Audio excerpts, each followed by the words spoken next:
Combien de mots il y a dans chaque pasuk? On a 5 livres, Bereshit, Shmot, Vaikra, Bamidbar, Dvarim. Prenez chaque pasuk, pardon, ça a coupé.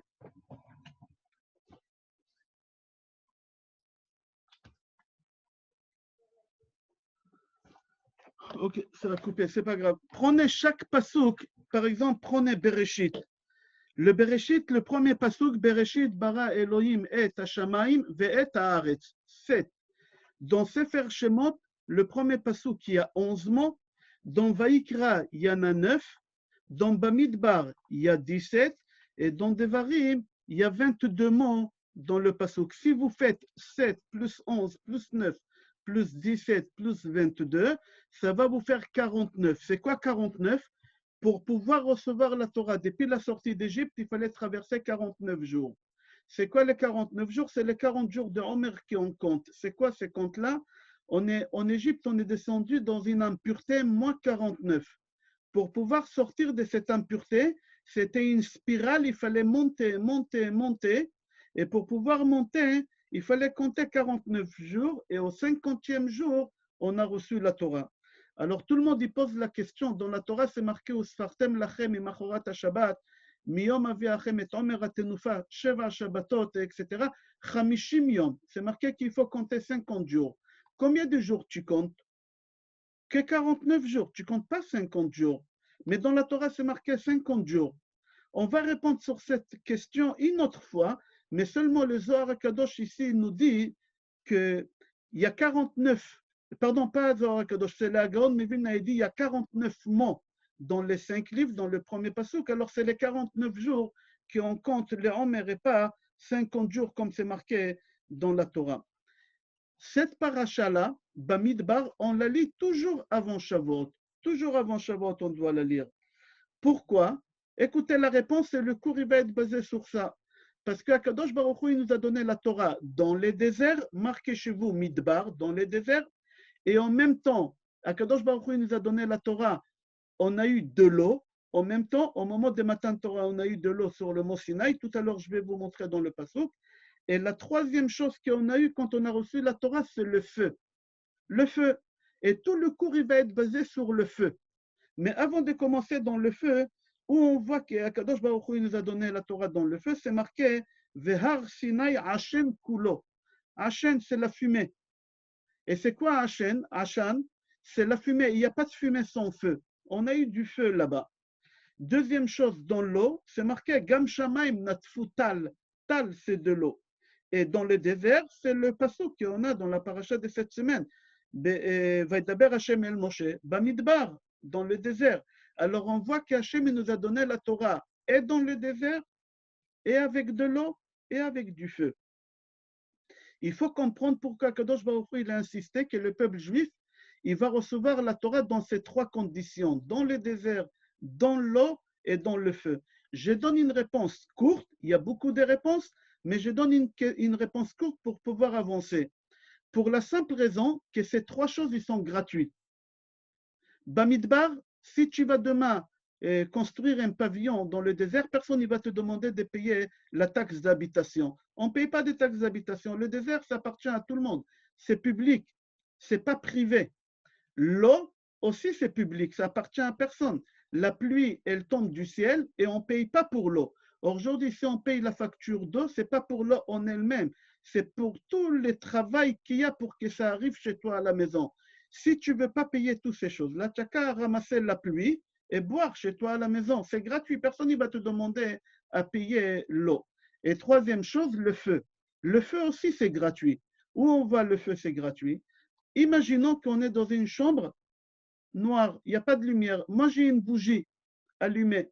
Toi, tu viens avec ta bougie éteindre et toi, tu me demandes est-ce que je peux allumer ma bougie de ta bougie. Et quand tu allumes ta bougie de ma bougie, est-ce que ça me coûte de l'argent? Ça ne me coûte rien du tout. Au contraire, tous les deux, on profite. On aura beaucoup plus de lumière.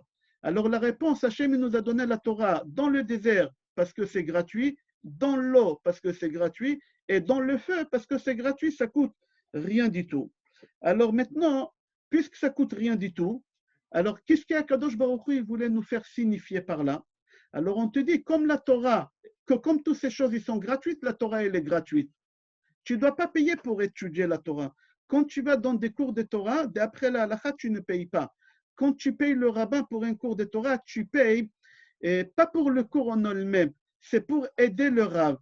On appelle ça en langage en Israël, quand le rabbin il touche un salaire sur la fiche de paye, c'est marqué subvention, pas salaire.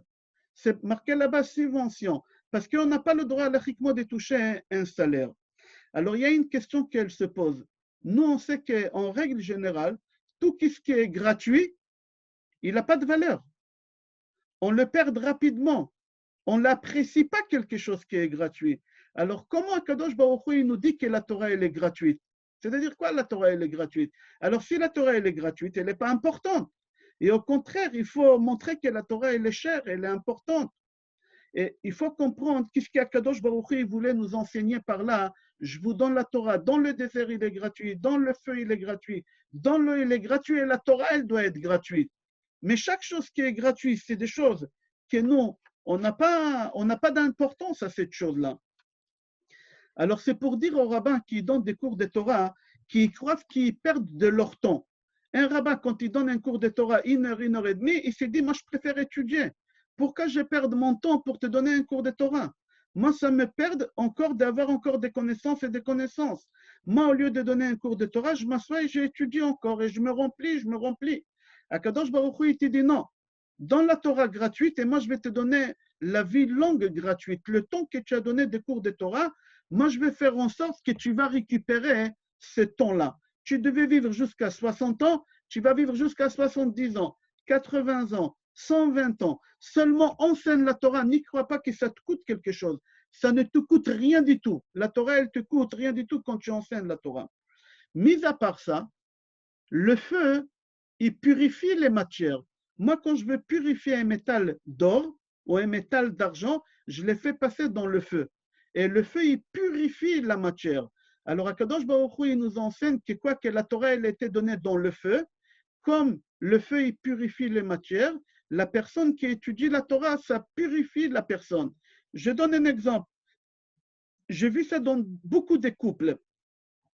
Le mari, il était vulgaire, le mari, il levait la main, le mari parlait mal à sa femme et à ses enfants. À partir du moment qu'on a réussi à convaincre le mari d'aller dans des cours de Torah, et il a commencé à étudier la Torah, la personne, elle a changé. Tout a changé en lui. Il est devenu beaucoup plus doux, beaucoup plus gentil. Comment ça se fait? Parce que la Torah, c'est le feu. La Torah, elle nettoie de toute la saleté que la personne a. À partir du moment que tu te colles à la Torah, qui est le feu, et comme le feu, il nettoie toutes les matières, que ce soit l'or, l'argent, la Torah, elle nettoie tous les mauvais caractères que l'homme il a. On continue. Venez, on va voir une Gemara Shabbat, page Kuf Raftet. Et c'est une halakha. Ça va vous sembler bizarre, mais c'est une halakha. Maran Shulchan Aruch, il dit. Et je donne les références. Maran Shulchan Aruch, Siman, Taf Samechet, Seif Yud. C'est marqué là-bas qu'au moment qu'Hachem nous a donné la Torah à Shavuot, il y a un démon qui s'appelait Tabouach. Il était là-bas, au Mont Sinaï, et Hachem lui a dit, si les béné Israël ne veulent pas la Torah, tu vas rentrer dans les veines, tu vas rentrer dans le sang, et tu vas leur faire un virus. Comme ça, c'est marqué dans Shulchan Aruch. Et aussi dans la Gemara Shabbat Kuf Raftet, c'est marqué là-bas. Alors, les béné Israël, quand ils ont dit Naaseh Venishma, on accepte la Torah, le démon, il est parti. Mais Maran, il dit, écoutez, c'est une halakha. Maran dit, faites attention. Jamais n'y faites des prises de sang veille de Shavuot. La semaine prochaine, jeudi, c'est veille de Shavuot. Il y a beaucoup de gens en ce moment qui font des prises de sang pour voir est-ce qu'ils sont atteints de cette épidémie ou ils ne sont pas atteints. Surtout, il ne faut pas faire veille de Shavuot. C'est une halakha, Maran Shulchan Aruch. Pourquoi? Parce qu'il dit, le démon, il revient chaque veille de Shavuot. Et c'est possible que quand tu fais une prise de sang, il peut rentrer chez toi, Chas v'Shalom, et te contaminer. Alors, Maran Shulchan Aruch Bet Yosef dit, il ne faut pas faire des prises de sang veille de Shavuot et n'importe quelle veille de fête. Jamais veille de fête, évite de faire des prises de sang, comme ça il dit Maran Shulchan Aruch, et c'est la Gemara. Alors maintenant, jusqu'ici, c'était une préparation, là on attaque le cours. C'est marqué dans Gemara Yoma, page Lamed Hey Amud Bet, une histoire. Écoutez une histoire. Et la Gemara là-bas, elle nous donne d'abord quelque chose. Et elle nous dit, il faut que tu saches, après 120 ans, chaque personne, il arrive au tribunal céleste. Et quand tu arrives au tribunal céleste, Akadosh Baruch Hu, il te pose une question. Et le tribunal, au monde céleste, il va te poser des autres questions. Mais quelle est la question qu'Hachem il va nous demander dès qu'on arrive au tribunal céleste? Est-ce que tu as fixé du temps pour étudier la Torah? C'est la question qu'Hachem il va demander. Est-ce que tu as étudié la Torah? Est-ce que tu as participé au cours de Torah? Alors, il y a trois sortes de personnes, la Gemara dit, que chacun il a une réponse. Et là-bas, la Gemara dit, il y a le riche, il va dire à Hachem, comment tu veux que je vais étudier la Torah? Je n'ai pas pu étudier la Torah, tu m'as donné une richesse colossale, que j'étais tout le temps dans mes affaires. Il fallait que je m'occupe, mais j'ai fait des mitzvot. J'ai aidé les pauvres, j'ai aidé les orphelins, j'ai aidé la veuve, j'ai aidé les synagogues, j'ai aidé tout le monde. Hachem, il lui dit, ça ne m'intéresse pas tout ce que tu as aidé. Est-ce que tu as étudié la Torah? Il lui dit, mais je n'ai pas pu, j'étais riche, j'étais très occupé dans le monde des affaires. Hachem, il va lui dire, tu n'étais pas plus riche que Rabbi El-Azar ben Kharsom. La Gemara dit que Rabbi El-Azar ben Kharsom, il avait 1000 villes qui lui appartenaient. 1000 villes, vous imaginez la richesse. Il avait 1000 bateaux dans la mer pour garder son argent. Le meilleur endroit pour garder l'argent, c'était dans la mer. Il avait 1000 bateaux pour garder sa richesse. Et Rabbi El-Azar ben Kharsom, jamais il s'est intéressé à ses affaires. Alors Hachem, il va dire aux riches qu'il n'a pas étudié la Torah parce qu'il avait des affaires. Hachem, il va lui dire, tu n'étais pas plus riche que Rabbi El-Azar ben Kharsom. Et Rabbi El-Azar ben Kharsom, jamais il s'est occupé de ses affaires. Il a tout fait pour étudier la Torah. Il y a une deuxième personne qui arrive au tribunal céleste, quelqu'un qui est Racha, on l'appelle. Racha, en français, on va l'appeler beau, un bel homme, un playboy.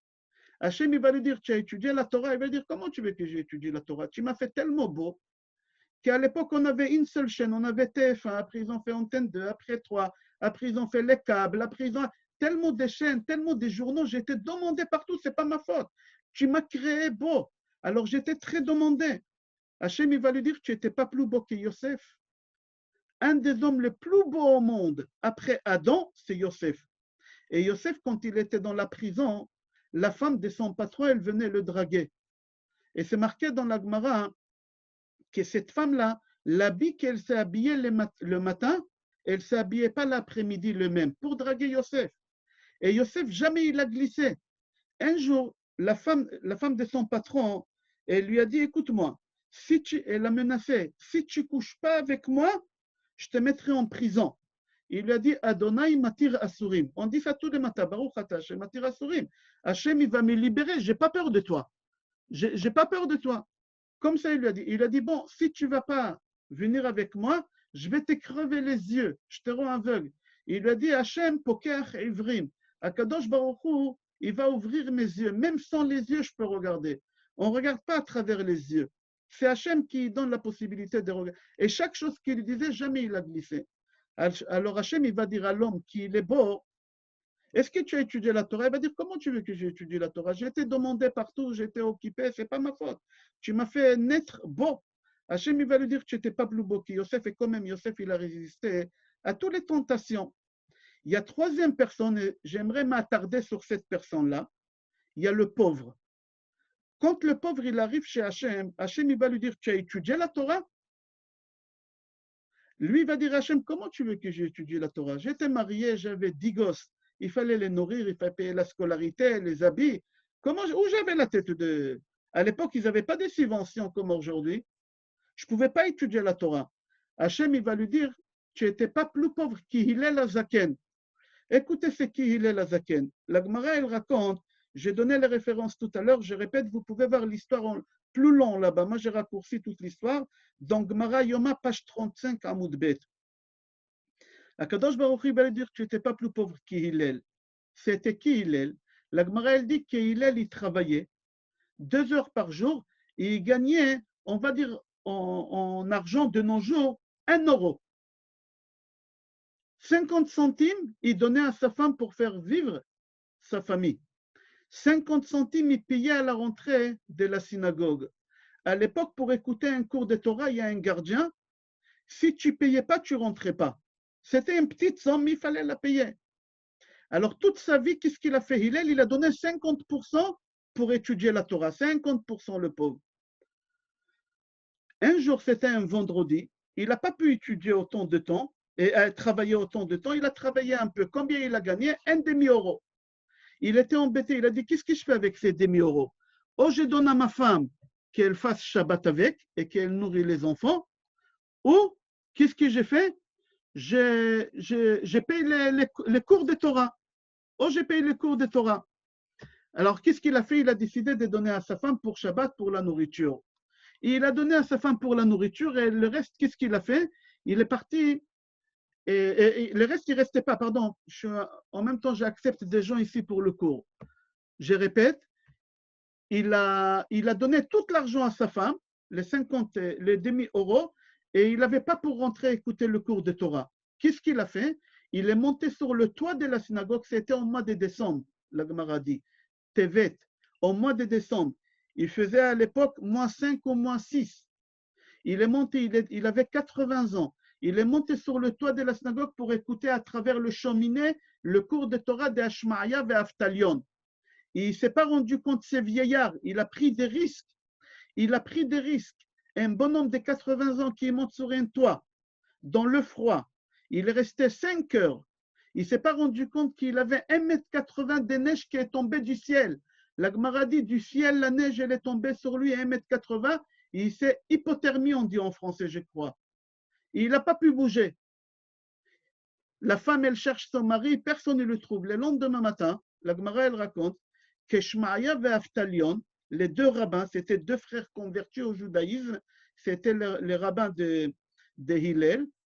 Ils rentrent à la synagogue et ils voient qu'il fait sombre. Ils ont dit, comment ça se fait qu'il fait sombre? Ils ont levé les yeux et ils ont vu que dans la fenêtre, il y a une tête toute bleue. C'est Hillel Azaken. En plein Shabbat, ils ont monté, ils ont cassé la neige, 1,80 m. Ils l'ont fait descendre, ils ont allumé le feu Shabbat. Ils ont pris de l'huile et ils l'ont fait des massages. Et ils ont dit, il mérite Hillel qui en transgresse Shabbat pour lui. Jusqu'ici, l'histoire. Akadosh Baruch il va dire au pauvre, pourquoi tu n'as pas étudié la Torah? Si lui, il va dire, je n'ai pas étudié la Torah pour la simple raison parce que j'étais pauvre. Hachem, il va lui dire, tu n'étais pas plus pauvre qu'Hillel. Qu'Hillel, il a risqué sa vie. Hillel, il a risqué sa vie. Regarde, à 80 ans, qu'est-ce qu'il a fait? Jusqu'ici, l'histoire. Mais l'histoire de Hillel, il y a beaucoup de choses qui ne sont pas beaux. Ils ne sont pas cachers. Ils sont contre la religion juive. Ils sont contre la moralité juive. Tout ce qu'il a fait ici, c'est faux. Et il y a 5 questions que les rabbinim posent sur lui, sur Hillel. La première question que les rabbinim posent, ils disent comme ça. Est-ce qu'on a le droit de se mettre en danger des morts pour un cours de Torah? On n'a pas le droit. Il y a 3 choses qu'on doit mourir dans la religion juive. Quelles 3 choses? À part ça, on n'a pas le droit de mourir au nom de Allah. Et qu'est-ce qu'il a fait ici, Hillel? À 80 ans, il prend des risques et il monte sur le toit. Imagine-toi à ton âge, à 55 ans, 60 ans, monte sur un toit comme ça, comment tu trembles? Ce n'était pas une petite synagogue, c'était une hauteur de 30 mètres. Un bonhomme de 80 ans, tu mets ta vie en danger. Tu n'as pas le droit de faire ce que tu fais. Alors la question qu'elle se pose, comment c'est possible que lui, il a fait une chose pareille, qu'Hillel, il a fait une chose pareille? Mis à part ça, qu'il s'est hypothermisé. Il a pu mourir à 80 ans dans le froid. Vous imaginez qu'est-ce qui se passe? La personne, elle meurt. Alors la première question, qui t'a donné l'autorisation de te mettre en danger pour un cours de Torah? Qui t'a donné cette autorisation? C'est strictement interdit, on n'a pas le droit. La deuxième question, c'est Chafetz Chaim qui la pose. Et vous connaissez cette halakha. Combien, on a fait un cours cette semaine ou la semaine dernière sur la tzedaka.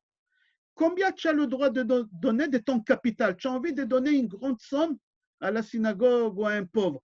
Combien tu as le droit de donner de ton capital? Oui, madame Benoît. 20%. Tu n'as pas le droit de donner plus que 20%. C'est la halakha. Kol hanoten, celui qui veut donner le maaser, c'est 10%. Celui qui veut donner plus, il donne chomesh, pas plus, à part quelques cas. Lui, Hillel, combien il a donné tous les jours pendant toute sa vie? On a dit 50%, il gagnait 1 euro, 50 il donnait à sa femme, 50 il donnait au gardien. Qui t'a autorisé de faire une chose pareille? C'est marqué noir sur blanc dans la halakha que tu n'as pas le droit de donner plus que 20%. Comment ça se fait qu'il a transgressé cette loi pour des cours de Torah et tous les jours il donnait 50% de sa richesse? Comment il a pu faire une chose pareille? Il n'avait pas le droit de faire cette chose-là. C'est la question que Chafetz Chaim il pose. Je continue.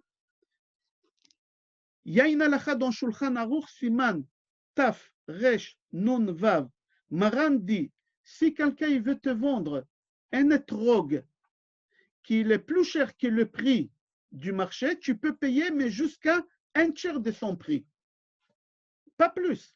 Là, Hillel, qu'est-ce qu'il a fait pour la Torah? Il donnait 50%. On n'a pas le droit de donner 50%. C'est strictement interdit. C'est pas bien qu'est-ce qu'il a fait. C'est la question d'Achafetz Chaim. Troisième question, qui est le Ben Yehoyada. Ben Yehoyada, c'est le Ben Ishraï. Il a vécu il y a une centaine d'années, à peu près 105 ans, à Bagdad. C'était le Rav des Rav Kadouri et des Rav de Yehuda Petaya. Lui, le Ben Ishraï, il pose une question. Écoutez qu'est-ce qu'il dit. Il dit, c'est rapporté dans Gemara Baba Kama, page Samech Aleph, que David Amelech, il a demandé au tribunal de l'époque de Shmuel Hanavi, c'est lui qui met sa vie en danger pour la Torah, il faut l'effacer du Talmud. Il ne faut pas écrire son nom dans la Gemara. Il ne faut pas écrire son nom. C'est lui qui met sa vie en danger pour la Torah. Il ne faut pas enseigner sa Torah. Dans la Gemara, combien de choses on dit au nom de Hillel? On dit énormément de choses au nom de Hillel.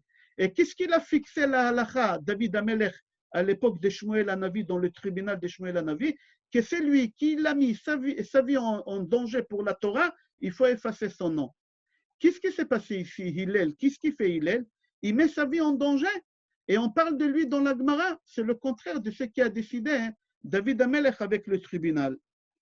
Quatrième question. Dans l'histoire, c'est marqué que la neige, elle est tombée d'où? J'ai bien précisé. Il était allongé sur le toit et la neige, elle est tombée du ciel. Mais je ne comprends pas, la neige, elle tombe où? D'où la neige, elle tombe? De la terre? D'où elle tombe? Du ciel. Il y a les nuages, il y a le froid et il y a la neige qu'elle tombe.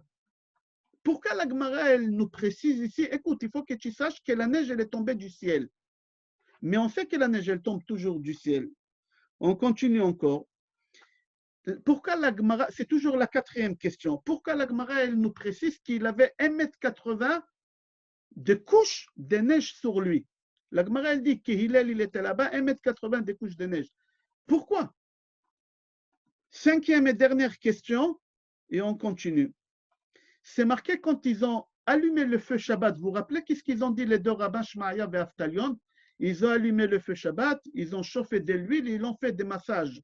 Ils ont dit Rahoui Hillel shenechalel alav ta Shabbat. Hillel, il a le droit qu'on transgresse Shabbat. Pourquoi s'il s'appelait Dupont, on n'a pas le droit?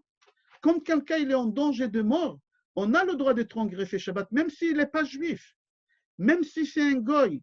Si vous voyez un goy Shabbat qui s'est fait écraser par une voiture et tu es docteur, tu fais tout pour lui sauver la vie, même si c'est Shabbat.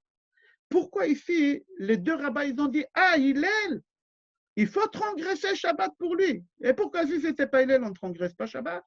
Si c'était un non-juif, on ne transgresse pas Shabbat. On transgresse Shabbat. Alors là, j'ai ramené l'histoire de Hillel, toutes les erreurs qu'il a fait et toutes les questions que les rabbanim posent, que ce soit le Ben Yehoyada, le Ben Ishraï, que ce soit Chafetz Chaim, que ce soit la Gemara. On a posé toutes ces questions-là et maintenant on va essayer de comprendre qu'est-ce qui s'est passé. Si Hillel, il a fait une chose pareille, il sait qu'est-ce qu'il a fait. Et il savait qu'il a bien fait la chose. Alors venez, on va comprendre. Venez, on va voir une Gemara Brachot, page Samech Aleph Amoud Bet.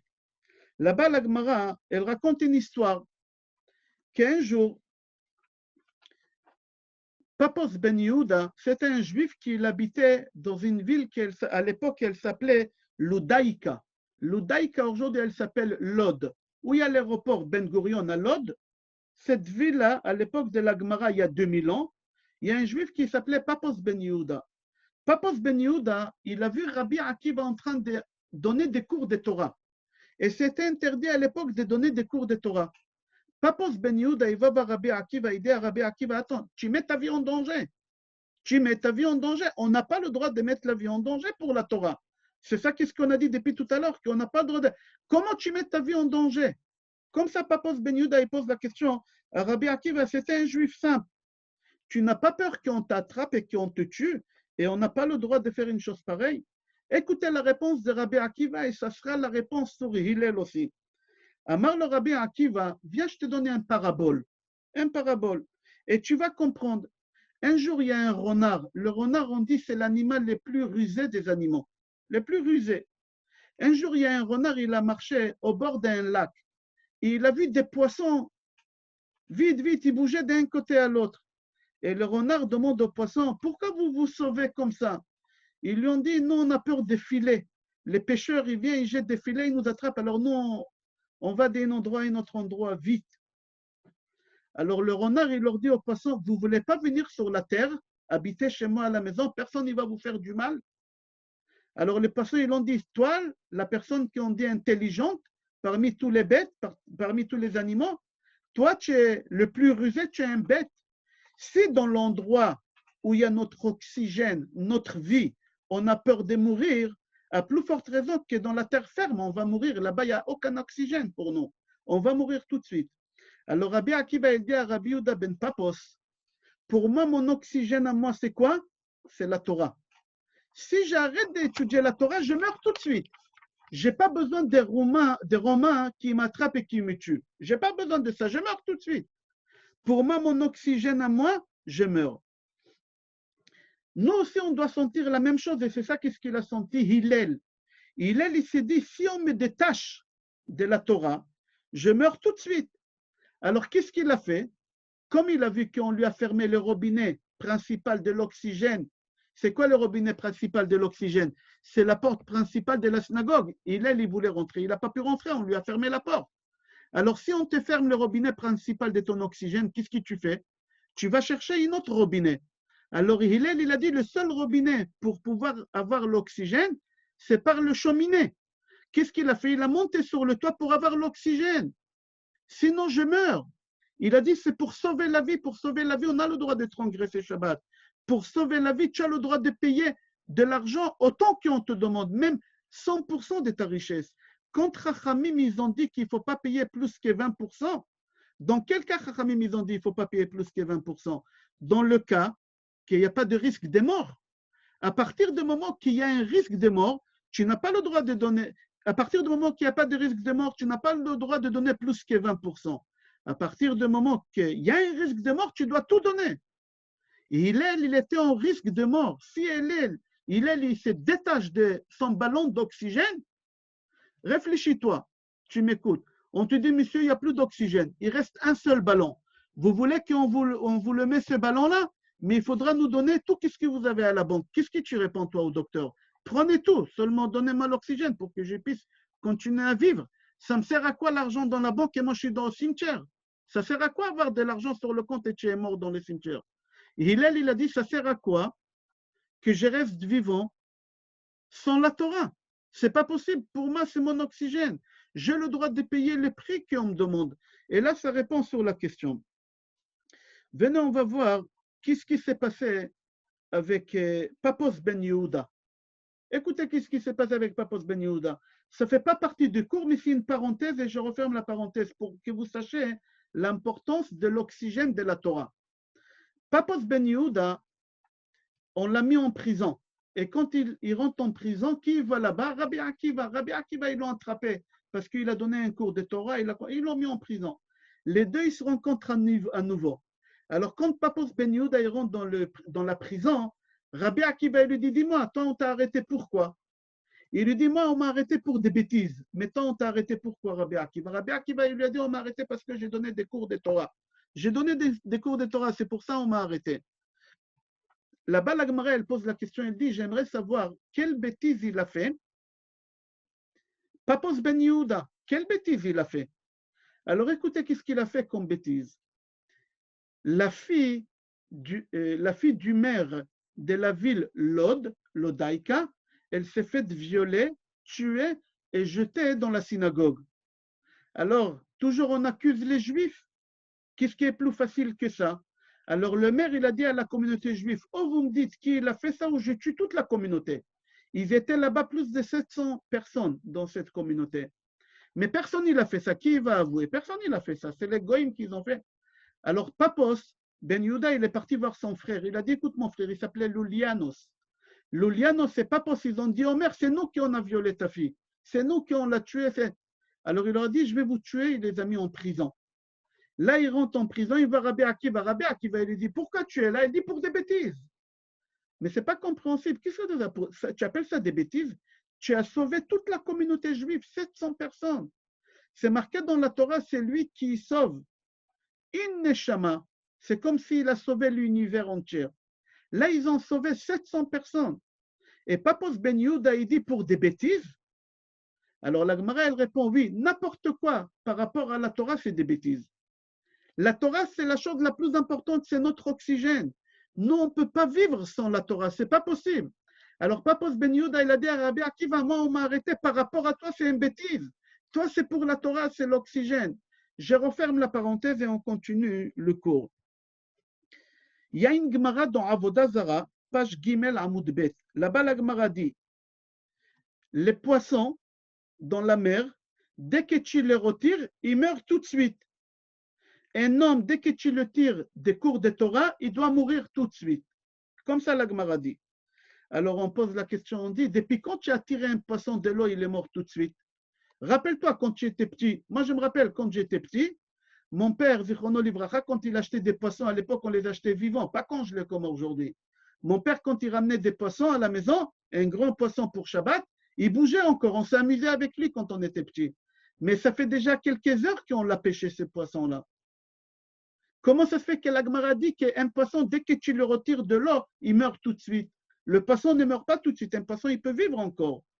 Il peut vivre 10 minutes, un quart d'heure, une demi-heure, je ne sais pas, mais il peut vivre encore. Ce n'est pas tout de suite.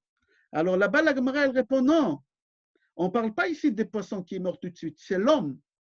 L'homme, dès que tu le retires de la Torah, normalement, il est mort. Ah voilà, quand on va finir le cours maintenant, tous on va rentrer chez nous et on va marcher. On n'est pas mort. Mais d'après la Torah, on est considéré comme mort-vivant.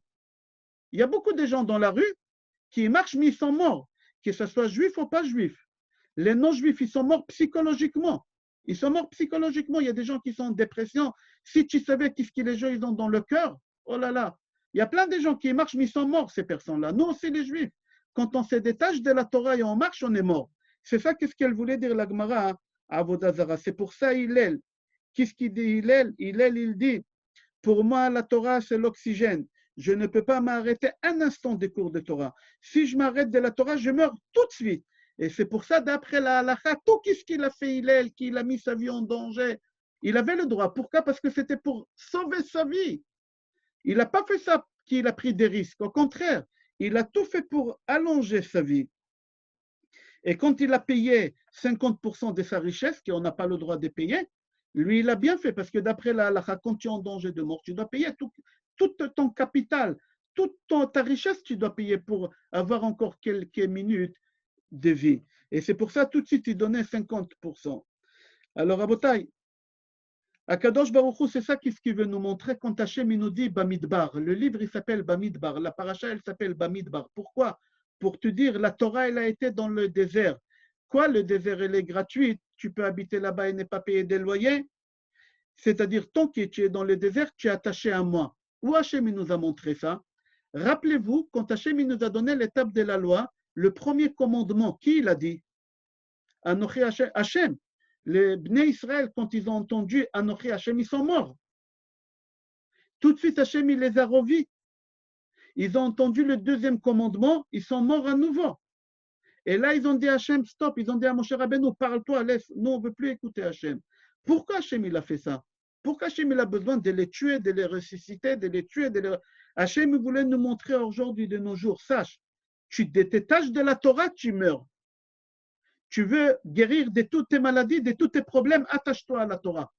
Vis d'après la Torah. Quelqu'un qui vit d'après la Torah, il n'a pas de problème de parnassa, il n'a pas de problème de shlombaï, il n'a pas de problème de santé. Ah, vous vous posez la question, moi je connais beaucoup de rabbins qui n'arrivent pas à finir le mois.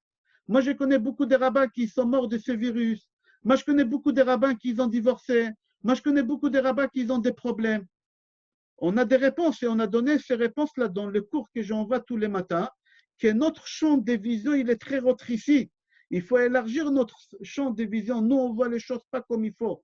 Il nous manque des parties de ce puzzle pour construire une image. Et c'est pour ça, nous, on se pose des questions et tout le temps, nous, on vit avec des questions et on vivra tout le temps avec des questions. Mais il y a des réponses sur chaque chose.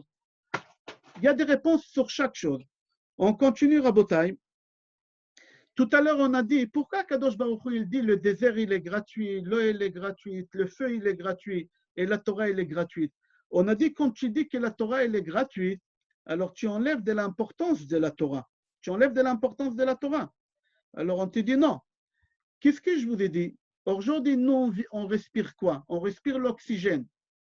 Est-ce que l'oxygène, c'est important pour toi?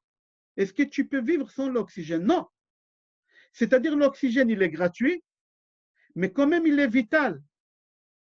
Ça n'empêche pas que ça peut être gratuit et aussi vital. L'eau, c'est vital, mais elle est gratuite. D'accord? L'air, elle est gratuite, mais elle est vitale. La Torah, la même chose, elle est gratuite, mais elle est vitale. Il ne faut pas croire parce que toutes les choses qui sont gratuites, alors parce que nous, les êtres humains, nous, on voit chaque chose de côté matériel, on est très matérialiste. C'est pour ça qu'on voit ces choses-là comme des choses qui sont gratuites ou que je les ai acquis facilement, alors ils ne sont pas importants. Alors c'est pour ça, qu'est-ce qu'on apprend de là? Qu'on est obligé de vivre quoi? Qu'on est obligé de vivre attaché à Hachem. Si on se détache d'Hachem, on meurt tout de suite. Ce n'est pas possible de vivre. Alors là, bientôt, Be'ezrat Hashem, la fête de Shavuot, elle arrive, Be'ezrat Hashem. Et c'est quoi la fête de Shavuot? C'est le don de la Torah? Non, ce n'est pas le don de la Torah. C'est faux, n'y croyez pas. Moi, quand je demande aux gens, hier, Madame Jacqueline, elle est là, elle a dit c'est le don de la Torah. Je vous ai dit, on n'a pas reçu la Torah à Shavuot. Mon cher Rabbeinu, il est descendu, il a brisé l'étape de la loi. Il y a beaucoup de questions sur cette fête-là. Il n'y a pas de date. Toutes les fêtes, ils ont une date. Il n'y a pas de date. On n'a pas reçu la Torah. Il y a beaucoup de questions ici. Mais on va parler de ça dans le prochain cours la semaine prochaine. Seulement, il faut savoir qu'est-ce qui se passe à Shavuot. À Rosh Hashanah, on passe au tribunal céleste. Tous. Kol Bnei Marom. Tous on passe devant Hachem à Rosh Hashanah. Et Hachem, il décide qui va mourir et qui va vivre jusqu'à 120 ans. Mais à Shavuot, Hachem, il va décider qui aura la possibilité de s'agrandir dans la Torah cette année. Shavuot, c'est le don de la Torah. Ce n'est pas qu'on a reçu la Torah. Hachem, il nous donne la possibilité, il nous juge de nous agrandir dans la spiritualité, de vivre d'après la Torah. Il faut avoir la possibilité. Ce n'est pas donné à tout le monde cette chance-là de pouvoir grandir dans la Torah. Alors, je lis à l'intérieur. On passe tous au tribunal devant Hachem à Shavuot. Et chacun passe individuellement devant Hachem. Et Hachem, il décide cette année combien de chidushim, combien de choses dans la Torah tu vas inventer, combien de cours tu pourras participer avec la tête tranquille, combien de cours de Torah tu vas rater, combien de Torah que tu as étudié, tu vas l'oublier, etc. Toutes ces choses-là, Akadosh Baruch Hu, il nous juge. Rabotai, jusqu'ici, on a fait 3/4 de cours. Et là, la dernière partie du cours, j'aimerais parler d'un seul sujet parmi les 3. On a parlé le désert, on a parlé l'eau, et j'aimerais parler du feu jusqu'à la fin du cours. C'est quoi le feu? Akadosh Baruch Hu, il nous a donné la Torah dans le feu. Pourquoi Hachem, il avait besoin de nous donner la Torah dans le feu? Venez voir, je l'ai à l'intérieur, dans Parashat Vaetchanan, dans Sefer Devarim, chapitre 4, dans Pasuk 11. Là-bas, on parle des deuxièmes tables de la loi que Hachem il nous a données. Les deuxièmes tables de la loi, pas la première, qu'il y a dans Yitro. Dans la deuxième table de la loi, regardez comment Hachem nous a donné la Torah. Il y a 10 psukim, mais je ne vais pas lire les 10 psukim. Regardez qu'est-ce qu'il dit, mon cher Rabbeinu. Il dit comme ça, mon cher Rabbeinu. Vetikrevun vetamdun tachatahar. Vous êtes approchés, vous êtes mis sous la montagne, à côté, sous la montagne. Ve'ahar boer baesh. Et la montagne, elle s'est transformée en feu. La montagne, elle n'était plus naturelle. C'était du feu. Comme ça, c'est marqué dans la paracha. Le feu, il était énorme jusqu'au ciel. D'accord? Et Hachem, il vous a parlé dans le feu. Il vous a parlé dans le feu. Kol devarim atem shomim et tmuna enchem roim. Uritem kol tmuna biyom daber Adonai elechem bechorev mitoch haesh. Et encore esh, et encore esh. Il y a plusieurs faèches dans ces psukim-là. Vous allez les lire chez vous après tranquille, je vous donne les références. Chapitre Dalet 4, psukim 11 jusqu'à 23. Dans tous ces psukim-là, il y a du feu, du feu, du feu, du feu. Pourquoi autant de feu? Dans les premières tables de la loi, on ne parle même pas une seule fois de l'eau, des déserts, on ne parle pas. On parle du feu aussi dans les premières tables de la loi. Pourquoi autant de feu? Il faut comprendre. Et c'est marqué là-bas. Akol Baesh, tout est dans le feu, dit Moshe Rabbeinu. C'est ça. On continue maintenant une halakha dans Tour Siman Mem Zain. Écoutez ce qu'il dit le Tour. Chaque fois quand on monte au Sefer Torah, on fait Birkot Torah. Les femmes et les hommes aussi, ils font Birkot Torah le matin. Quand tu te lèves le matin, tu fais Birkot Torah. Qu'est-ce que tu dois penser quand tu fais Birkot Torah? Baruch ata Hashem asher bachar banu mikol ha'amim venatan lanu torato. Baruch ata Hashem noten haTorah. Cette bracha-là, qu'est-ce que tu dois penser quand tu l'as fait? Alors il dit comme ça le tour. Yekaven babracha, tu dois penser quand tu fais bracha, que quand tu étais au mont Sinaï, Akadosh Baruch Hu, il nous a donné la Torah, et il nous a donné la Torah dans le feu, que c'est ta vie. Et Akadosh Baruch Hu, c'est quelque chose pour lui qu'il était important, ce feu-là. C'est-à-dire quand tu fais Birkot Torah, dans Tour Shulchan Aruch, j'ai ramené le siman, les références, tu dois penser que la Torah, elle est du feu. Et Hachem, il t'a donné la Torah dans le feu. Il faut comprendre pourquoi le feu, quand tu fais la bracha, comme ça il dit dans le tour. Et aussi le Bach, le Bait Hadash dit, tout le temps tu dois penser qu'Hachem, il t'a donné la Torah dans le feu. Mais Hachem, il ne nous a pas donné la Torah qui est dans le feu. Hachem, il nous a donné la Torah dans le désert. Bamidbar, c'est la paracha de cette semaine. Vaïdaber Hachem el Moshe, Bamidbar, Sinaï, dans le désert. Et deuxième chose, Hachem, il nous a donné la Torah dans l'eau. Dans l'eau, il nous a donné la Torah. On parle ni de l'eau, ni des déserts. On parle de quoi? On parle du feu. Pourquoi tu parles du feu tout le temps? Même la halakha, c'est marqué quand tu fais Birkot Torah, tu penses au feu, au feu, au feu. Tout le temps le feu, le feu. Mais pourquoi pas l'eau? Pourquoi pas le désert? Quand on a reçu la Torah, on a eu ça aussi. Pourquoi pas? Alors, il faut savoir que dans le Mizmor qui ont dit Shabbat, avant Arvit, dans Mizmor Chaftet 29, Tehillim 29. Ici, on parle de quelqu'un, Chas v'Shalom, que ça ne va pas dans sa tête. En français, on appelle cette maladie-là quelqu'un qui est bipolaire. Comme ça, c'est marqué dans Tehillim. Quand vous avez toujours le Tehillim, vous avez le Tehillim, il sert à quoi? Alors ici, c'est marqué, ce Tehillim-là, quelqu'un qui a un problème dans la tête. Quelqu'un en français, ça s'appelle bipolaire. Il parle ici de quoi? Des Tehillim, des dons de la Torah. Comment c'était le don de la Torah? Mizmor le David, Avul Adonai bene Elim, Avul Adonai kavod, Vaoz Avul Adonai kevod shemo. Comptez combien de fois il y a le nom de Hachem dansé, et c'est marqué là-bas quoi? Ishtachavu l'Adonai be'adrat kodesh, kol Adonai al ha'mayim, de l'eau. Adonai al maim, de l'eau. Kol Adonai bakoach, kol Adonai ba'adar, kol Adonai shover aravim, v'kidem kemo egel. C'est quoi Egel? Vayarkidem Akadosh Baruch Hu, il a fait trembler le mont Sinaï qu'il était en feu. Pourquoi Hachem il avait besoin de trembler le mont Sinaï? Écoutez-moi bien. Kol Adonai chotsev la'avot esh. Même la voix de Hachem, c'était du feu qui sortait et qui gravait les 10 commandements sur la pierre. J'aimerais m'attarder ici, s'il y a des hommes d'affaires.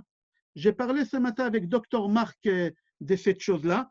Excuse-moi si je dévoile devant tout le monde, c'est une affaire, c'est quelqu'un qui veut investir de l'argent. Il me fait le doigt que j'ai le droit de dire à voix haute. Ici, la Torah, vous savez que toutes les maladies qu'il y a dans le monde, les médicaments, il est dans la Torah. Au lieu d'investir des millions dans des laboratoires, investissez dans la Torah, vous allez trouver tous les médicaments de n'importe quelle maladie. Ici, la Torah, elle nous donne un secret. Un secret. Et c'est lui qui aime faire les affaires et qui a de l'argent de côté, qui l'investit, il ne va pas perdre, même si c'est des millions d'euros. Pourquoi? Parce que la Torah, elle dit, David Ameller, dans le chapitre 29, il dit, et c'est dans Gemara Chagiga, j'ai dans les références, Gemara Chagiga, page 27, là-bas, la Gemara dit, on va arriver à ça. On va arriver 2 minutes, je finis ici la halakha. Dans ce Mizmor que je viens de lire, le 29, là-bas, il parle de l'eau. Il parle de désert, je n'ai pas fini à la fin, il parle de désert et il parle plusieurs fois du feu. Moi, qu'est-ce qui m'intéresse dans ce chapitre-là? Hachem, il a fait trembler le mont qu'il était en feu, et Hachem lui-même, il a parlé avec du feu qui est sorti de lui et qu'elle gravait les commandements dans la Torah. J'aimerais savoir pourquoi Hachem, il a tremblé. Regardez Gemara. C'est rapporté dans Midrash et dans la Gemara, j'ai donné la référence de la Gemara. Zi'zeya Akadosh Baruchu. Akadosh Baruchu, il a fait trembler. Il a secoué le feu. C'est pas marqué la montagne. Parce que la montagne, elle n'était plus là. La montagne, elle s'est transformée en feu. Hachem, il a pris la montagne, il l'a secoué. Pourquoi? Kadosh Baruch Hu, il a montré quelque chose. À Moshe Rabbeinu, écoutez bien, en hébreu et en français, c'est la même chose. Et vous pouvez trouver ça. J'ai fait des recherches hier soir avec Marc aussi. Je ne vais pas dire le nom de famille, on m'a dit qu'il ne faut pas dire le nom de famille. Avec Dr Marc, on a fait des recherches hier soir à 1h du matin. Et on a vu aussi chez les Goïms, mais je n'ai pas besoin des Goïms. Lui, il a fait chez les Goïms, moi j'ai fait chez les Juifs. Salamandra, j'appelle en français, S-A-L-A-M-A-N-D-R-A.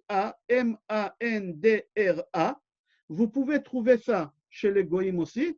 Et ici, dans Teilim 29, dans l'Agmara Chagiga et dans le Midrash dit que c'est un lézard.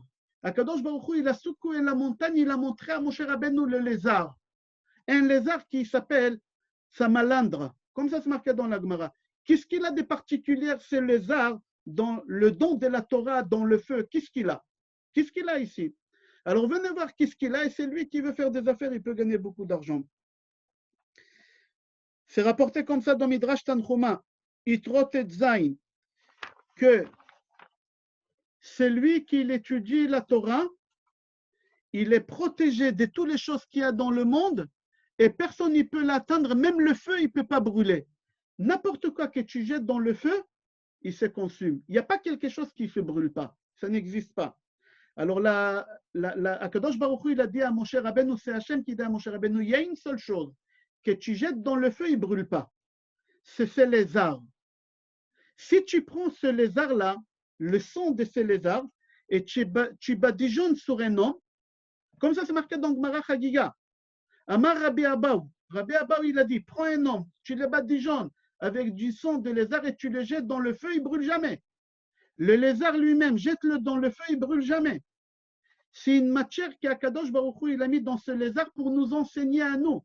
Quand tu étudies la Torah, personne ne peut t'atteindre. Tu es protégé. Personne ne peut t'atteindre. Ok, qu'est-ce qu'il vient de faire Hachem? Nous, on apprend des affaires aussi en même temps. Mais de ces lézards-là, qu'est-ce que j'aimerais que vous appreniez que quoi? Que comme le lézard, il ne brûle pas dans le feu, toi qui tu étudies la Torah, qu'elle est du feu, tout est dans le feu. Il n'y a rien qui peut t'atteindre. Personne ne peut te faire du mal. Même l'enfer, même si tu as fait des péchés ici, et tu arrives au ciel et tu dois aller en enfer, l'enfer, il ne peut pas t'atteindre. Tu ne peux pas rentrer en enfer. La Torah, Matsila ou Magina, la Torah, elle sauve et elle protège. J'ai beaucoup de questions tous les jours, hier, avant-hier, même ce matin. Une femme qui a fait une fausse couche, enceinte, une grossesse avancée, 6 mois. Elle a fait enlever les bébés parce qu'elle n'a pas voulu, pas désiré. Elle est âgée, elle a honte de ses enfants, elle a 42 ans, elle a dit quoi? Elle a fait cette chose-là, elle veut faire tchouva maintenant. Elle veut faire tchouva. La Torah, elle pardonne tous les péchés qu'on a fait. Un cours de Torah, n'importe quel péché que tu as fait, ça pardonne. Tu ne peux pas rentrer en enfer. Akadosh Baruch Hu, ici, dans ce psaume Tehillim 29 et dans la Gemara, dit la Torah, c'est comme le sang des lézards. La Torah, elle te protège, il n'y a rien qui peut te brûler. Alors, celui qui étudie la Torah, il est protégé. C'est rapporté dans Midrash comme ça. La Torah, il était du feu. Le parchemin, il est du feu. Les lettres de la Torah, ils sont du feu. Les fils qui ont cours, le Sefer Torah, c'est du feu. Vea Sarsour, Sarsour, c'est le messager. Même Moshe Rabbeinu, Akadosh Baruch Hu, il a mis sa bouche en feu. Chez Nehemar, comme c'est marqué, Vayiru migeshet elav. Ils avaient peur de s'approcher de Moshe parce que sa bouche, elle est devenue du feu. Et même les anges qui ont descendu avec Hachem, il y a 22 000 anges. Ils ont descendu avec Hachem, ce n'était pas n'importe quel ange. C'était des anges qui sont responsables du feu. Eux-mêmes, ils sont du feu et ils sont responsables du feu. Et c'est rapporté encore dans Midrash Dvarim Rabbah. Quand Bnei Israël, ils marchaient dans le désert, ils étaient protégés. Pourquoi? Parce que la Torah, elle les a protégés. La Torah, c'est du feu, personne ne pouvait leur faire du mal. Venez maintenant, un peu de relax, quelques histoires dans le Talmud que j'ai ramassées concernant le feu, et après on va faire un résumé du cours. Il y a une Gemara Chagiga, page Yudalet Amud Bet, Tanu Rabbanan, Chachamim, il nous raconte une histoire. Maaseh Rabban Yochanan ben Zakkai, un jour Rabbi Yochanan ben Zakkai, il était assis sur son âne, il roulait, et son élève Rabbi Elazar ben Arach, son élève avec lui derrière. Rabbi Elazar ben Arach, il a dit à son Rab, enseigne-moi un peu la Kabbale. Dis-moi des choses profondes, la Kabbale. Il a dit, moi je ne dis pas des choses de la Kabbale quand je ne suis pas propre. Il faut que j'aille au mikvé. Il a dit, Rabbi, moi je suis propre. Est-ce que je peux te dire des choses de la Kabbale? Il a dit, attends. Il est descendu de son âne, il s'est enveloppé avec le talit. Il a dit à son élève, enveloppe-toi avec le talit. Et l'élève, il a commencé à dire des choses de la Kabbale. Et tout de suite, qu'est-ce qui s'est passé? Il y a ces anges-là en feu, ils sont venus les entourer, et tout le champ a pris du feu. Qu'est-ce que tu apprends de là? Quand il y a la Torah, et tu l'as étudiée, et tu penses au mont Sinaï, tu peux avoir du feu autour de toi, même aujourd'hui, en 2020. Lui, quand il a enseigné le cours de Torah d'après la Kabbale, il a pensé au mont Sinaï, alors il a fait descendre les mêmes anges, le feu. C'est rapporté encore dans Midrash Shirachirim. Ben Azai, il était à la yeshiva, en train d'étudier la Torah. Et soudain, il y a le feu qui est descendu, il a tout brûlé autour de lui à la synagogue. Les élèves, ils ont parti chercher le rabbin. C'était qui le rabbin? Rabbi Akiva. Rabbi Akiva, tout de suite, il est parti chez lui, il a dit, dis-moi, tu as étudié la Kabbale? Qu'est-ce que tu as? Tu regardes? Il a dit, non, j'ai étudié la Torah Pachout, comme vous et moi, Pachout. Mais j'ai pensé au mont Sinaï quand on a reçu la Torah, et c'est pour ça, comme j'ai pensé, c'est pour ça, j'ai pu faire descendre les malachim sans vouloir. C'est-à-dire, toi que tu m'écoutes, Hubert, au Marc, au Hervé, ou David, au Marcel, tous ceux que vous m'écoutez quand tu étudies la Torah Pachout, et tu penses au don de la Torah, qu'Akadosh Baruch Hu, il nous a donné la Torah, que le mont il était en feu, la Torah elle est en feu, les malachim, ils étaient... tu peux avoir le feu autour de toi, comme ça c'est marqué. Chez Nehemar dans Dvarim, chapitre 4, Ve'ar Boer Hashan. Encore une autre Gemara, donc Gemara Chagiga Pashtetvav. Il raconte là-bas une histoire sur le Rav de Rabbi Meir Baalanes, avant qu'il a quitté la religion. Vous savez, Elisha ben Avouya, il a quitté la religion. Le Rav de Rabbi Meir Baalanes, il a vu des choses qu'il n'était pas d'accord. Alors lui, avant qu'il a quitté, c'est marqué le jour qu'il est né, le jour de sa Brit Mila, plutôt, Rabbi Elisha ben Avouya, son père, quand il fallait qu'il fasse la Brit Mila à Elisha, il a appelé des rabbanim. Il les a invités pour la circoncision de bébé. Et les rabbanim, ils étaient tous dans le salon, et il y a deux qui se sont mis de côté, qui c'est Rabbi Elazar ben Urkenus et Rabbi Yoshua ben Hanania. La Gemara, elle raconte, ils se sont mis de côté. Ils ont étudié la Torah Pachout, pas approfondie, simple. Ils ont brûlé toute la maison. Ils ont brûlé la maison. Il est venu, il leur a crié. Il leur a dit à Marlahem, Batem Lisrof Abayt, est-ce que je vous ai invité pour brûler ma maison? Regardez qu'est-ce que vous m'avez fait. Amroulo Lomdim Torah Kemo Behar Sinai. Ils ont dit non, on a étudié la Torah Pachout et on a pensé au mont Sinaï. C'est-à-dire, quand tu étudies la Torah, tu peux avoir le feu autour de toi. Encore une Gemara. Gemara Souka, page 28. Tanu Rabbanan, Chachamim, il nous raconte. Shmonim Talmidim Ayulo le Hillel Azaken. Hillel Azaken, Hillel, qu'on a parlé au début du cours, il avait 80 élèves. Le meilleur des top, il s'appelait Yonatan ben Oziel. Le plus petit, il s'appelait Rabban Yochanan ben Zakkai. Et là-bas, la Gemara, elle dit que Rabbi Yonatan ben Oziel, quand il étudie la Torah, il y a un poteau de feu qui sortait de sa tête jusqu'au ciel. Il y a du feu. Et s'il y a un oiseau qui traversait, il mourait, il brûlait. C'est-à-dire, quand tu étudies la Torah, tu peux avoir le feu au haut de toi. Pas approfondi, même pas shoot. Au moment que tu prends un livre de Tehillim et tu lis Tehillim, et tu penses au Arsina, il y a le feu qui vient, qui te purifie, qui te nettoie. Comme tu prends de l'or et tu le fais purifier dans le feu, et les métals d'argent, comme ça la Torah, elle te purifie. Quand tu étudies la Torah, tu te purifies. Ça te nettoie, ça t'enlève toutes les maladies, ça t'enlève tout ton mauvais caractère, comme on a dit au début du cours. Venez une autre histoire. Gemara Brachot, page 17 à Moudbet. Amar Rav Ashi. Rav Ashi, il a dit que les non-juifs qui habitaient dans l'Aïr Mata Mechassia, il y a une ville qui s'appelait Mata Mechassia. Dans cette ville-là, il y a un Rav qui l'a habité. Je crois que c'était Rav Ashi. Oui, Rav Ashi, il était là-bas. Et une fois par an, tous les juifs, ils venaient dans cette ville c'était un mois avant Pessah pour écouter les lois des Pessah. Alors, comme tous les Juifs ils se réunissaient là-bas, ils étudiaient la Torah, il y a du feu qui sortait jusqu'au ciel. Les Goïms, ils voyaient le feu, et même pas un, il s'est converti au judaïsme. Alors, la Gemara dit à Marabi Hashi, les habitants de ma ville, Mata Mechassia, jamais, jamais ils vont se convertir au judaïsme, jamais ils auront le monde futur, jamais ils auront rien du tout. Pourquoi? Parce que, pardon, pas une fois par an, 2 fois par an, quand j'ai réunissé tous mes élèves ici, j'ai donné des cours de Torah, ils ont vu des miracles, ils ont vu du feu partout. Et personne n'a eu une conscience, personne n'a observé des miracles et s'est convertir au judaïsme. Alors il a dit, j'ai banni tous ces gens-là, parce que même les non-juifs, ils vont au paradis. Il faut savoir, il y a des bons chez les juifs et des mauvais chez les juifs. Il y a des bons chez les non-juifs, il y a des mauvais chez les non-juifs. Alors les mauvais chez les juifs, ils ne vont pas au paradis. Les mauvais chez les non-juifs, ils ne vont pas. Mais les bons des deux côtés, ils vont. Mais chacun, il a son niveau. Kol Israël Shlaim Chelek, ils ont un pas. On continue, Rabotai. Pardon, il y a des gens qui demandent, j'accepte. Hop. Je continue. Toutes les histoires que je viens de raconter, est-ce que je parlais une fois d'eau au désert? Non. Toutes les histoires que j'ai ramenées, c'est que du feu, du feu, du feu, du feu. Que du feu. Pourquoi il n'y a pas d'eau? Pourquoi on ne voit pas le désert? Et je vous raconte encore 2 histoires et on fait un résumé de cours. L'histoire que je vais vous raconter maintenant, je vous conseille de marquer les références parce que je vais vous la raconter courte et elle est longue et elle est très belle histoire. J'adore. Personnellement, j'adore cette histoire. Là-bas, la Gemara, elle raconte que Rabbi El-Azar ben Padat, il était très pauvre. Très, très pauvre. Il n'y a pas quelqu'un plus pauvre que ce Rav-là. Rabbi El-Azar ben Padat, à l'époque, ils avaient l'habitude, aujourd'hui, on n'a pas cette habitude, c'est dommage. C'est bien de le faire, de faire du don du sang. Tu vas à l'hôpital, tu dis, j'ai envie de faire du don du sang. Pas pour la mitzvah seulement, parce que ça nettoie le sang. C'est bien de vider. Ça s'appelle vidange à l'époque, je crois, ils appelaient ça. La saignée, ça s'appelait à l'époque. Et les gens, ils partaient une fois par mois, une fois tous les mois et demi, ils partaient chez quelqu'un, ils faisaient une ouverture dans la veine, ils faisaient couler par terre. Il faut faire ça aujourd'hui. Pourquoi? Parce que le sang, il se renouvelle. C'est bien pour le sang.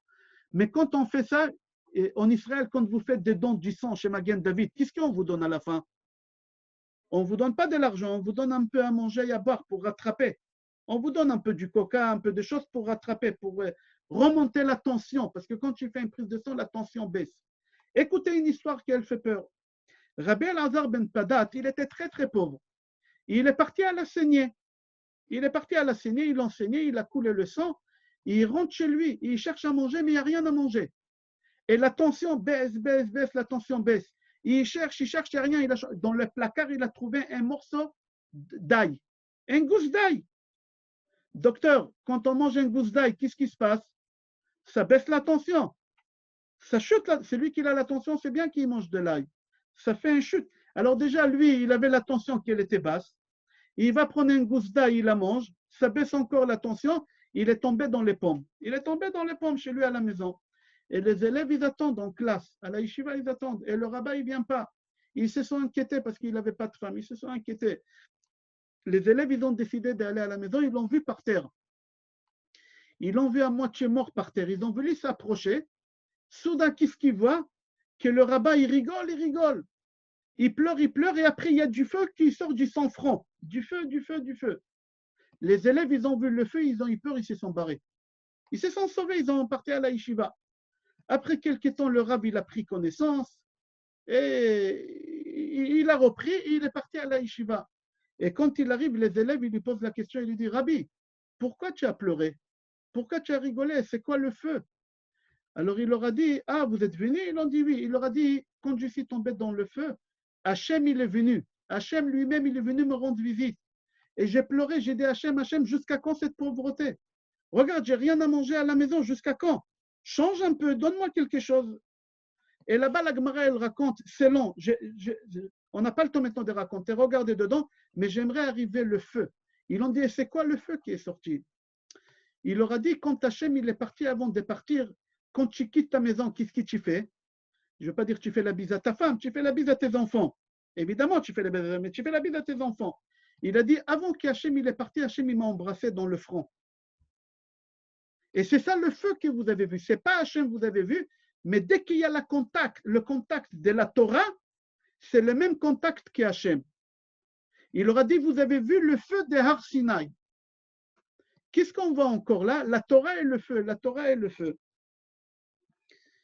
Dernière histoire, et on fait un résumé de tous les cours, et vous allez voir le début du cours, et tout ce qu'on a fait au milieu, c'est une seule chose, un seul enseignement. Dernière histoire, c'est Gemara Brachot, là-bas, pardon, pas Brachot, Gemara Ktubot, page Ain Zain, 77. Là-bas, la Gemara, elle raconte que Rabbi Hanina Bar Papa, quand il est mort, Rabbi Hanina Bar Papa, il était pur. Quand il est mort, il y a des croque-morts qui ont voulu s'approcher à lui pour lui laver, pour nettoyer son corps. Et comme il faut faire la tahara, ça s'appelle, la purification. Et comme c'est des gens qui n'étaient pas aptes à faire cette chose, ils n'étaient pas au mikvé, Hachem, il a fait descendre un rideau de feu qui l'a séparé entre les croque-morts et Rabbi Hanina ben Bar Papa. Et là-bas, la Gemara, elle dit, pour avoir un rideau de feu qui descende comme ça pour protéger quelqu'un, on ne le voit pas souvent, mais on peut le voir chez quelqu'un qui est attaché à Hachem. Quelqu'un qui est attaché à la Torah, toujours le feu, il va le sauver. Toujours le feu, il va le sauver. Toujours le feu, il va le sauver. Ok, Rabotai, jusqu'ici, on a ramené des histoires. On va faire un résumé de cours. On va essayer de comprendre c'est quoi le feu. D'abord, regardez, imaginons une chaise. Une chaise, je prends la chaise et je la jette dans l'eau. Qu'est-ce qui va se passer avec cette chaise? Ou elle va noyer dans l'eau, dans la mer, ou les vagues ils vont la casser. Mais la chaise, elle va rester toujours chaise. En 1000 morceaux, mais la chaise, elle est toujours chaise.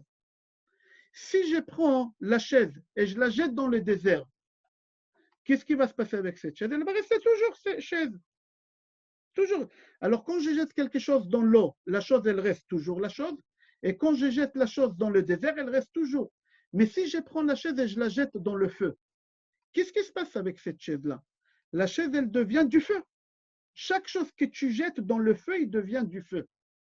Le temps qu'il devient de cendre, mais il devient du feu tout de suite.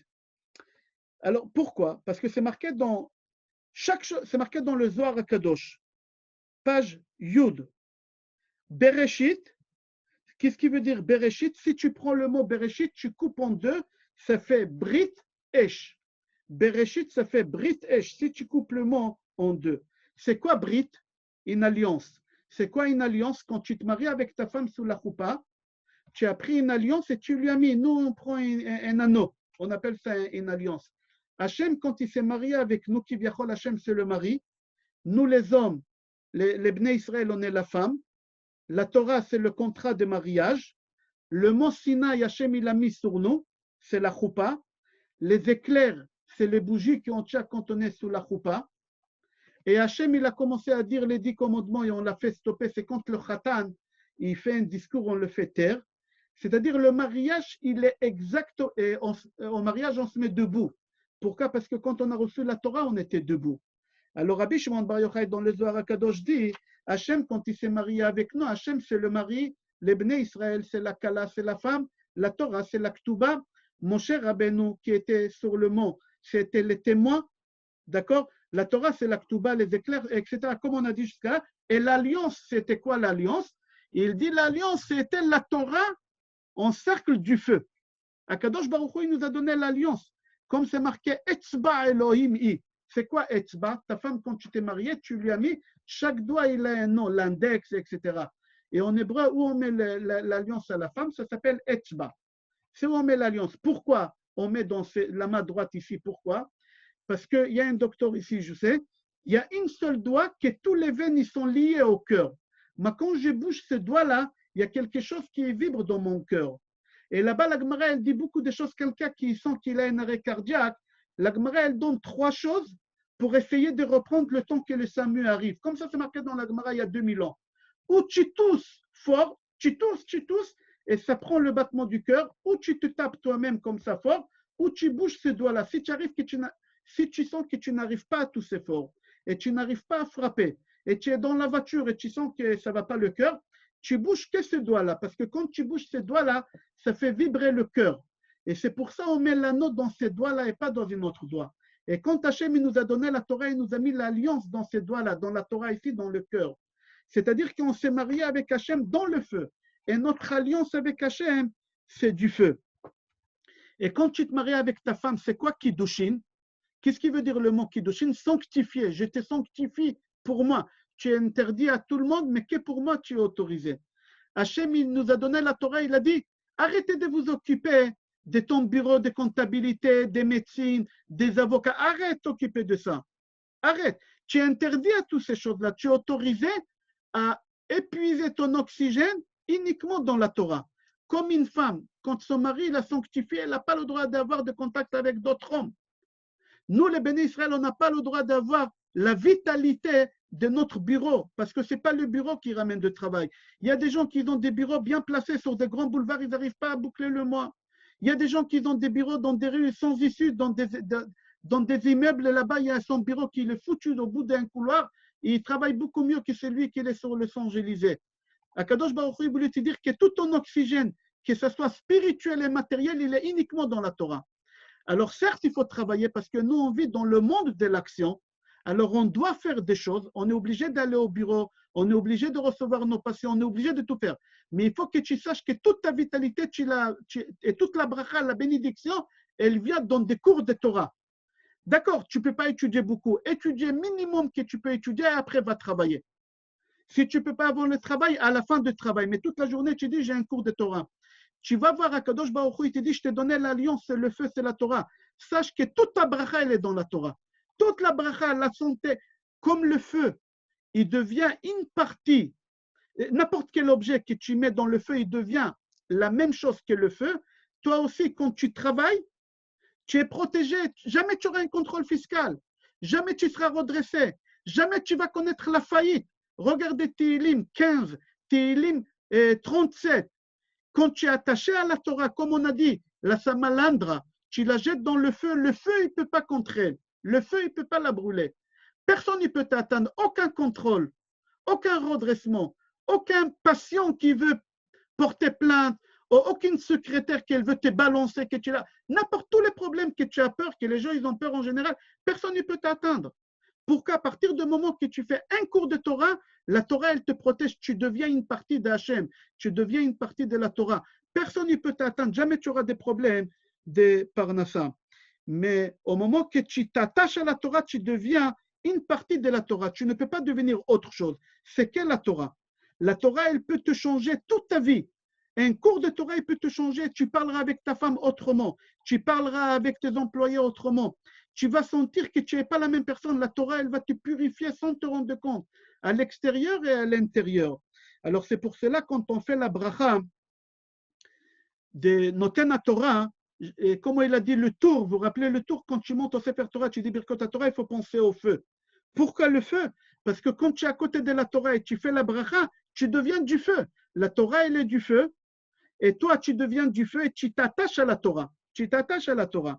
Alors, tu t'attaches à Hachem et à partir du moment que tu t'attaches à la Torah, personne ne peut t'atteindre. La preuve, Ruth, c'est Megillah qu'on va lire à Shavuot.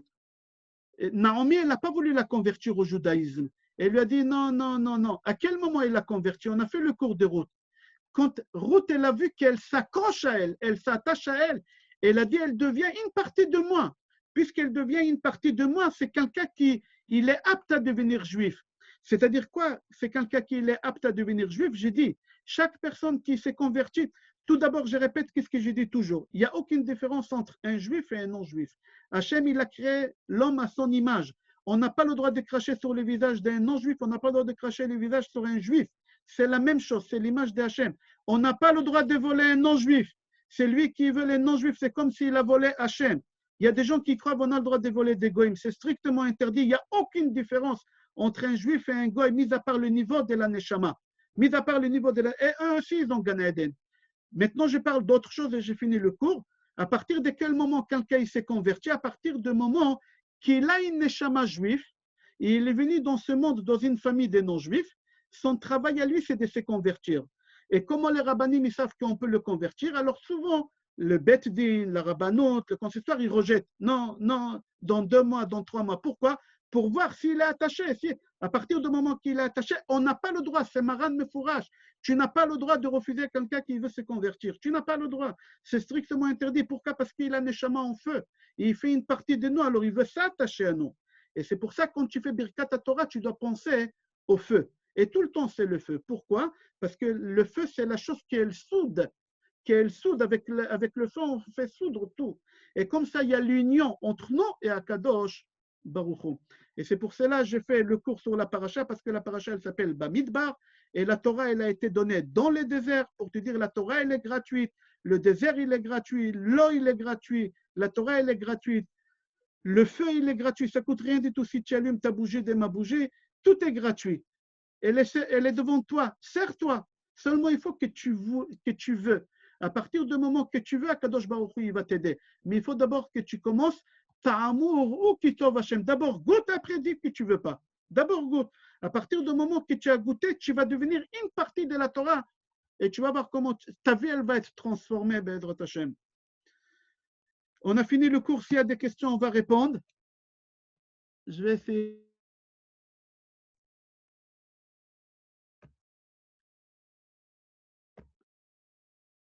Quelqu'un a des questions? Je ne sais pas comment désactiver. Mon fils, il n'est pas avec moi. Permettre? Oui, permettre. J'ai permis. Quelqu'un veut? Il n'y a pas de questions? Ah, Monsieur Ben Shabbat, Baruch Haba. Je ne l'ai pas vu, Baruch Haba. Il n'y a pas de questions? Je n'entends pas parce que je ne sais pas s'il y a quelqu'un qui veut poser des questions. Oh. Non, tout est en marche.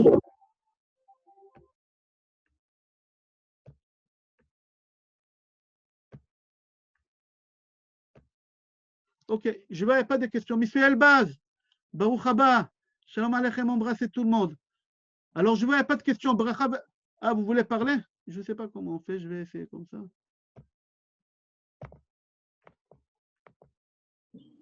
Voilà. Shomim? Oui. Bonjour, Kodarav. J'ai une question. Dans le cours, vous avez dit que quelqu'un qui étudiait beaucoup la Torah, il est protégé par toutes les maladies. Oui. Comment vous expliquez les coronas là maintenant, qu'il y a 1200 juifs orthodoxes qui sont partis par le corona? Tout d'abord, moi, je n'aime pas cette question qu'on dit orthodoxe, pas orthodoxe. Un juif, Enfin, les religieux qui étudient. religieux, pas religieux, on est tous la même chose. Il n'y a pas. Diable, il ne sait pas faire la différence entre un barbu et pas barbu. C'est marqué dans le Zohar à Kadosh. Et non mafrin ben tov lera. Ok. Et non mafrin ben tov lera. Et qu'est-ce qui s'est passé que des religieux comme ça, ils sont morts? Il y a des réponses, il y a deux réponses, mais je ne peux pas les dire en public. Je ne peux pas les dire en public. Une seule chose que je peux dire en public, la réponse que le Zohar à Kadosh donne. Le Zohar à Kadosh dit Ksheyesh magefa, lo yotzim bachutz. Quand il y a une épidémie, quand l'ange de la mort il est là, on ne sort pas. Et c'est lui qui sort, c'est garanti qu'il va mourir. Je ne veux pas dire qu'il est barbu ou pas barbu qu'ils ont sorti, qu'ils sont morts. Beaucoup des rabbanim, ils sont morts parce qu'ils ont sorti. Je ne veux pas faire des polémiques. Mais moi, j'ai dit, qu'est-ce qui est marqué? Il y a une autre réponse, mais je ne peux pas le dire en public devant tout le monde. J'ai dit ça individuellement à Hervé, à Jean-Yves. J'ai dit à des gens qui m'ont posé la question seuls. Et il y a des choses qu'on ne peut pas dire en public. Il y a beaucoup d'halachot qu'on ne peut pas dire. Mais une seule chose, qu'est-ce que je peux dire au public, et Shalom, je parle du mal des personnes.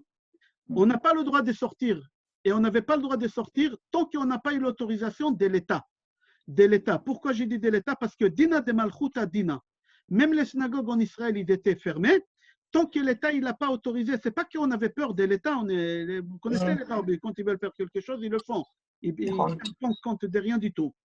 Mais parce que la loi des pays, c'est la loi. On habite en France.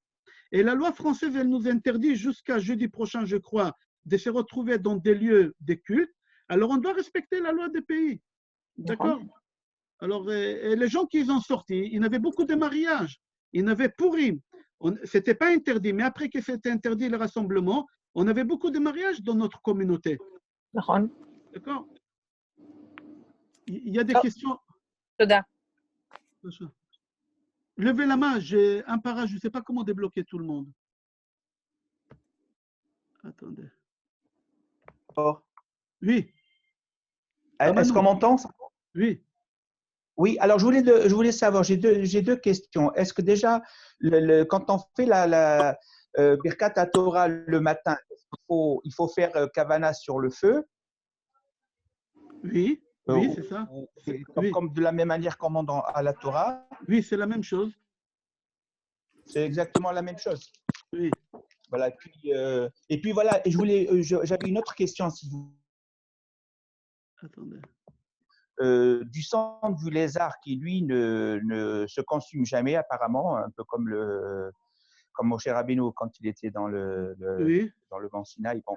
Mais, je voulais savoir, est-ce que dans la Torah, est-ce qu'on parle du louz? Est-ce qu'il y a un endroit précisément où est-ce qu'on parle du louz qui, lui, mais avec tout le feu qu'on peut lui mettre, ne se brûle pas, ne se consume pas non plus?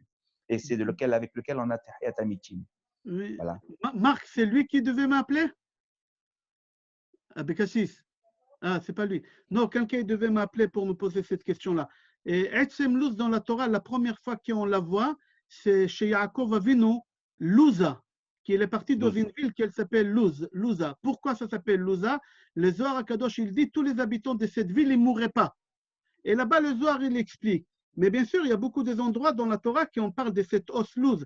Il y a une marloquette, est-ce qu'elle se trouve dans le C15 ou C9? Dans la colonne vertébrale, ils sont numérotés. Est-ce qu'elle se trouve en bas du bassin? C'est la dernière, la 9e, elle s'appelle? Ou le C15 qu'elle se trouve en haut? C'est marloquette dans la Gemara, c'est laquelle? Mais ça a été prouvé scientifiquement qu'elle ne s'élimine pas. Hazak. Hazak, merci. Madame Jacqueline. Oui, mais je voulais vous rajouter tout à l'heure à ce que vous avez dit à la dame, on est dans un pays, donc on est obligé de respecter les lois du pays, mais il y a des cas où les médecins vous disent de ne pas sortir quand on est un sujet à risque, de ne pas sortir, de ne pas fréquenter les lieux publics et de ne recevoir personne. Écoutez, c'est une bonne question. Est-ce que d'accord, l'État, il a dit maintenant quand c'est un docteur qui vous dit quelque chose?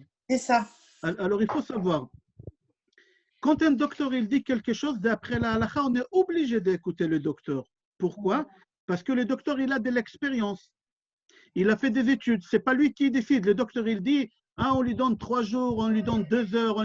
Il n'a pas le droit. Le docteur, il n'a pas le droit de dire des choses pareilles halachiquement.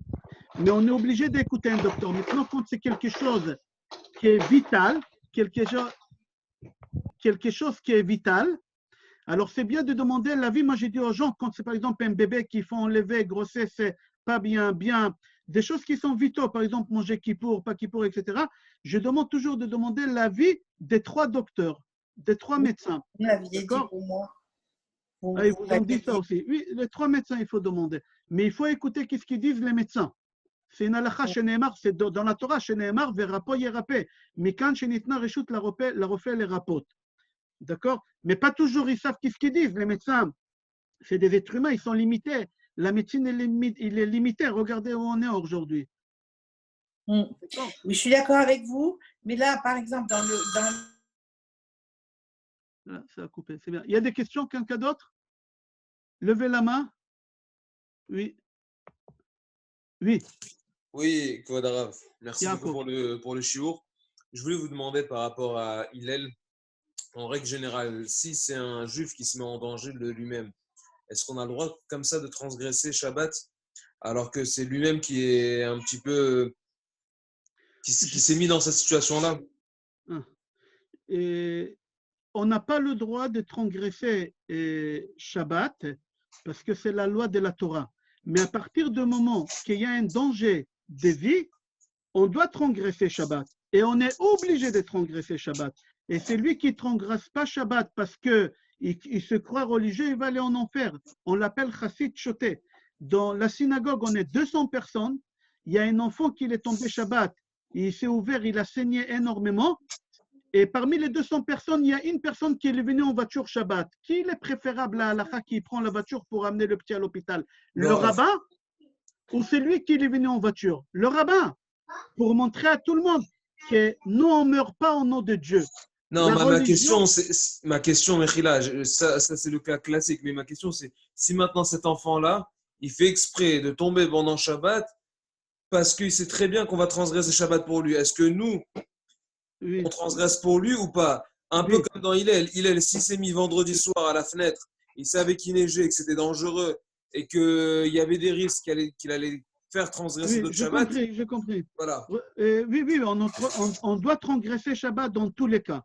Parce qu'on m'a posé la question déjà plusieurs fois, quelqu'un qui s'est suicidé. Quelqu'un qui s'est suicidé, Chas v'Shalom, est-ce qu'alachiquement on doit l'enterrer à l'extérieur du cimetière? Est-ce qu'on doit porter le deuil, etc. Alors il faut savoir que les suicides dans la Torah, c'est quelque chose qu'on a du mal à repérer quelqu'un qui s'est suicidé à 100%. Pourquoi? Parce que la personne qui se suicide, il faut qu'il soit conscient de ses actes. Et en général, les personnes qui se suicident, ils ne sont pas conscients de leurs actes. Quelqu'un qui s'est fait du mal, il n'est pas conscient de ses actes. Alors, ce n'est pas considéré comme des suicides. D'accord? Alors, on a l'obligation de protéger, de sauver la vie avant la Torah. Avant la Torah, on a l'obligation de faire ça. Il y a des questions?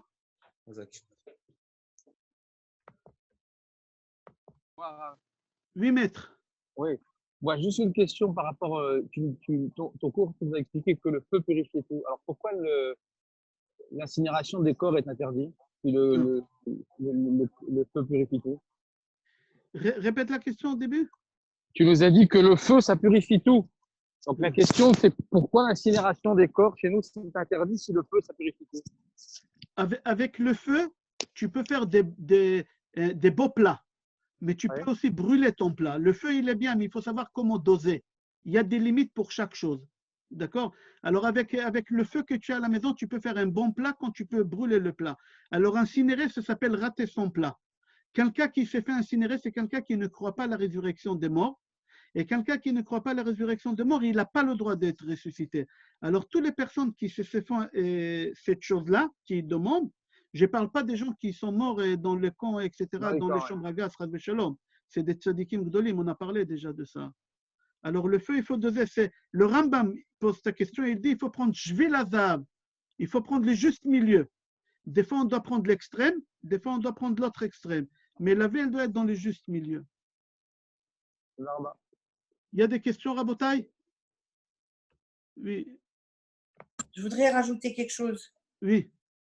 Alors, je voudrais rajouter quelque chose à ce que vous en avez dit tout à l'heure. C'est que vous avez, si j'ai bien compris, les synagogues vont ouvrir jeudi prochain pour Shavuot. D'après ce que j'ai entendu, oui.